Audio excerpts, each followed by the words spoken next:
تو اب آپ اندازہ لگائیے کہ اقتدار کے لیے کیا کیا پاپڑ بیلنے پڑتے ہیں اور کتنی کتنی لڑائیاں مول لینی پڑتی ہیں۔ تو شریف خاندان کے اندر یہ جو لڑائی ہے یہ کوئی نئی بات نہیں ہے۔ اچھا خیر، کہنے کا مقصد یہ تھا کہ حمزہ شہباز کو مریم نواز کی ریپلیسمنٹ کے لیے نہیں لایا جا رہا۔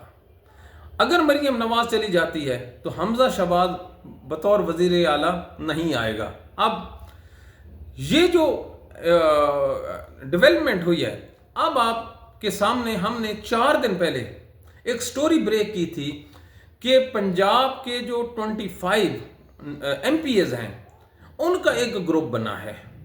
اب خبر یہ آ رہی ہے کہ جیسے ہی مریم نواز جاتی ہے، پیچھے سے نئے وزارت اعلیٰ کے تقرر کے لیے بہت بڑا گروپ نون لیگ کو چھوڑ کر اپنا ایک انڈیپینڈنٹ گروپ بناتے ہوئے اپنا وزیر اعلیٰ لا سکتے ہیں۔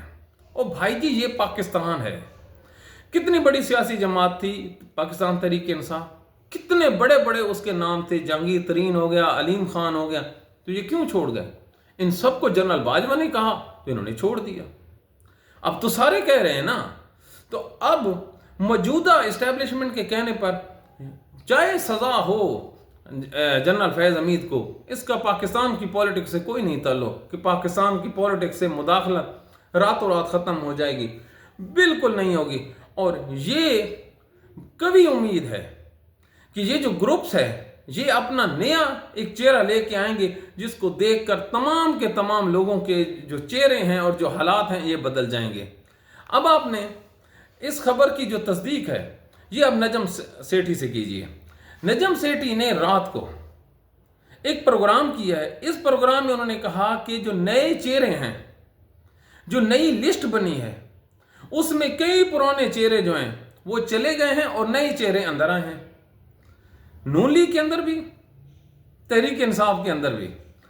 تحریک انصاف نے نئے حالات کے تحت اپنی نئی حکمت عملی ترتیب دی ہے، وہ بھی ڈھل گئے ہیں۔ انہوں نے بھی اپنی سوچ کو جو ہے، اپنی حکمت عملی کو تبدیل کیا ہے اور خالصتاً وہ پاکستانی پولیٹکس کرنے جا رہے ہیں۔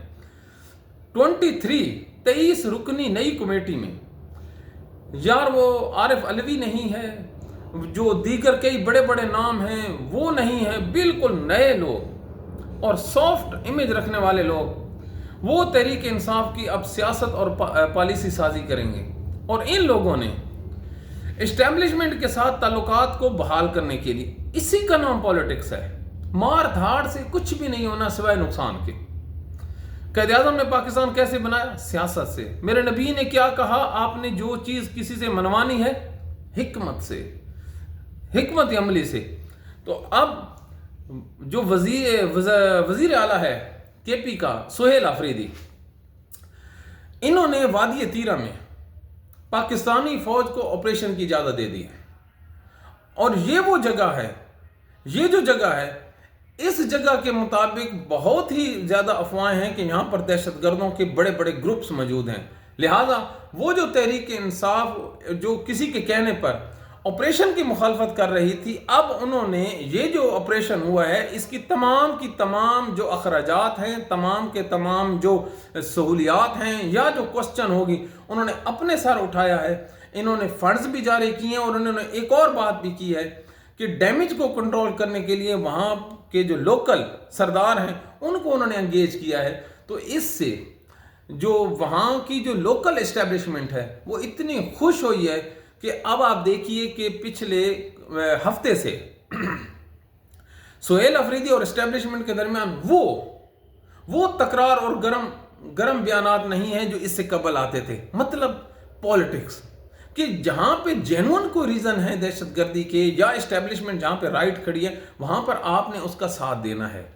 تو اب یہ جو نئی ڈیولپمنٹ ہو رہی ہے کے پی میں، آج کوہاٹ کا جلسہ ہے، کوہاٹ کے جلسے میں بھی آپ دیکھنا صرف تقاریر ہوں گی اور ان میں جو لہجہ ہے وہ انتہائی جو ہے وہ پازیٹیو ہوگا۔ اگریشن لازمی نہیں ہے کہ آپ نے ہر بات کا جواب گالی سے دینا ہے، آپ نے ہر بات کا جواب جو ہے وہ چہرے کو لال کر کے دینا ہے۔ تو ہمیشہ جو حکمت عملی ہوتی ہے وہی راستے پیدا کرتی ہے۔ تو نئے حالات میں جنرل عاصم منیر کو یہ بات بالکل سمجھ آ گئی ہے کہ نون لیگ انتہائی ناپسندیدہ، پیپلز پارٹی انتہائی ناپسندیدہ، اور ایجنسیوں نے رپورٹ یہ دی ہے، رائے کی رپورٹ یہ ہے کہ حضور آپ پاکستان میں جو دودھ شہد کی نہریں، تو کل ہم نے کہا تھا آپ سونے کا پہاڑ آپ کے ہاتھ میں آ جائے اور تمام کا تمام پہاڑ جو ہیں وہ لوگوں تک پہنچا دیں پاکستان میں، تو پھر بھی لوگ آپ سے مطمئن نہیں ہوں گے۔ لوگ اس وقت مطمئن ہوں گے جب عمران خان اور آپ لوگوں کی آپس میں راضی نامہ ہوگا۔ یہ وہ حالات ہیں جس نئے حالات کے تحت پاکستان کی سیاست بالکل بدلنے والی ہے۔ تو یہ بہت ہی اچھی ڈیولپمنٹ ہے پاکستان میں۔ جو لوگ آگ لگانا چاہتے ہیں، جو لوگ لڑائی جھگڑا کرنا چاہتے ہیں، ایک تو پاکستانی عوام کا بھی ایک مسئلہ ہے کہ یہ تھوڑا سا صبر نہیں کرتے۔ اب جو لوگ لڑائی کروانا چاہتے ہیں، تو پاکستان کی جو تحریک انصاف ہے، انہوں نے اگریشن پہ مبنی سیاست کی، بہت زبردست سیاست کی، لیکن رزلٹ نہیں مل سکے۔ جب رزلٹ نہیں مل سکے تو عقل مندی کیا ہے؟ عقل مندی یہ ہے کہ آپ نے اپنی حکمت عملی کو تبدیل کرنا ہے۔ دیکھیے نا، جو چیز مکے سے نہیں آ رہی، تو یار وہ ہو سکتا ہے قائد اعظم کے نقش قدم پر چلتے ہوئے آپ وہ بات چیت کے ذریعے سے آپ لے آئیں۔ اور یقین کیجئے، آئی ایم ایف نے کہا ہے کہ 5300 ارب روپے کی کرپشن کی ہے۔ تو یہ جو شریف خاندان ہے، اس کی پریورٹی کیا ہے کہ تحریک انصاف اور اسٹیبلشمنٹ آپس میں لڑتے رہیں، یہ آپس میں لڑتے رہیں، وہ یہاں پہ حکومت کرتے رہیں۔ تو لہٰذا اس چیز کو ختم کرنے کے لیے تحریک انصاف صرف خاموشی اختیار کر لے۔ عمران خان سے ملاقاتوں کا ان کا رائٹ، بالکل آواز اٹھائیں، شد و مت سے اٹھائیں۔ ہر ہفتے میں 3 دن اڈیالہ آنا ہوتا ہے، 4 دن بیٹھے رہیں، لیکن وہ جو فضول قسم کے بیانات ہیں نا جی، ایک آدمی ہے احتجاج کرتا ہے اور ایک آدمی ہے جو گالیاں دیتا ہے، ان دونوں میں فرق ہے۔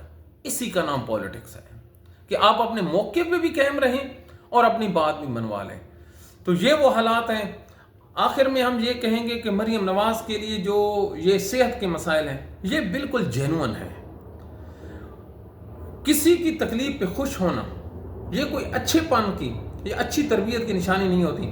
عمران خان کو فائر لگا تو یہ جو نون لیگ کے لوگ ہیں، انہوں نے آوازیں کسی، انہوں نے جھوٹ کہا۔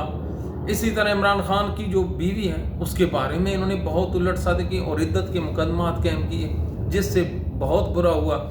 اب مریم نواز پہ موت ہر ایک کو آنی ہے، ایک دن سب کا جنازہ پڑے جانا ہے۔ آپ بلے شاہ کے مزار پہ جائیں تو متھے کے اوپر ایک شعر لکھا ہوا ہے، موت نہ چھڈے پیر پیغمبر۔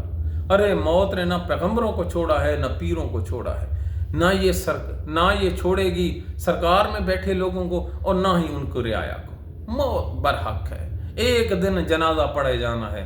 تو اگر ایک دن جنازہ پڑے جانا ہے تو پھر وقت ہے کہ توبہ کیجیے۔ تحریک انصاف کے لیے تو ہے توبہ کی جگہ، ہر کے لیے ہے، لیکن مریم نواز کے دور حکومت میں یہ جو اس کے ساتھ صحت کے مسائل ہوئے ہیں، ایک اللہ کی طرف سے ہیں، دوسرا بد دعائیں۔ اس عورت نے پنجاب پر بڑا ظلم کیا ہے۔ اس نے غریبوں کی ریڑیاں الٹائی ہیں، غریبوں کے کاروبار ختم کیے ہیں۔ سانحہ TLP ہوا ہے، یہ اتنا بڑا سانحہ تھا پاکستانیوں، اتنا بڑا سانحہ تھا کہ 1000 نہیں لاکھ اختلافات ہیں میرے TLP کے ساتھ۔ TLP مجھے ننگی گالیاں دیتی تھی، میرے پاس ریکارڈڈ موجود ہیں جو انہوں نے ہمیں بھیج۔ لیکن جب ہم نے دیکھا کہ جو کٹر مخالف ہی کیوں نہ ہو، اگر اس کے ساتھ ناانصافی ہو رہی ہے، تو آپ پہ فرض ہے کہ آپ نے ان لوگوں کے لیے آواز اٹھانی۔ تو یہ جو ظلم ہوا تھا، لوگوں کی بد دعائیں تھی، اس وجہ سے ان پر یہ مشکل ٹائم ہے۔ تو لہٰذا دشمن مریے تو خوشیاں نہ کریے، سجنا بھی مر جانا۔ لہٰذا موت کی طرف اگر کوئی آدمی جا رہا ہے، ویسے تو ہم ہر روز ہر گزرتے دن کے ساتھ اپنی قبر کی طرف ہی جا رہے ہیں، اور ایک دن ہمیں لحد میں اتار دیا جائے گا۔ اگر حضرت عمر بن عبدالعزیز جیسے کریکٹر کو اللہ تعالیٰ نے اپنے ہاں بلایا ہے، تو ہماری تمہاری کیا شان، ہماری تمہاری اوقات کیا ہے؟ پتہ نہیں ہمارا کوئی جنازہ پڑتا ہی ہے کہ نہیں۔ تو یہ وہ حالات ہیں جس کے مد نظر رکھتے ہوئے اللہ تعالیٰ پاکستان کو سلامت رکھے۔ تحریک انصاف کے لوگوں کے لیے بھی ہے کہ وہ تھوڑا سا اگریشن کو کم کریں، اگریشن کو کم کرتے سیاست کو، اور جو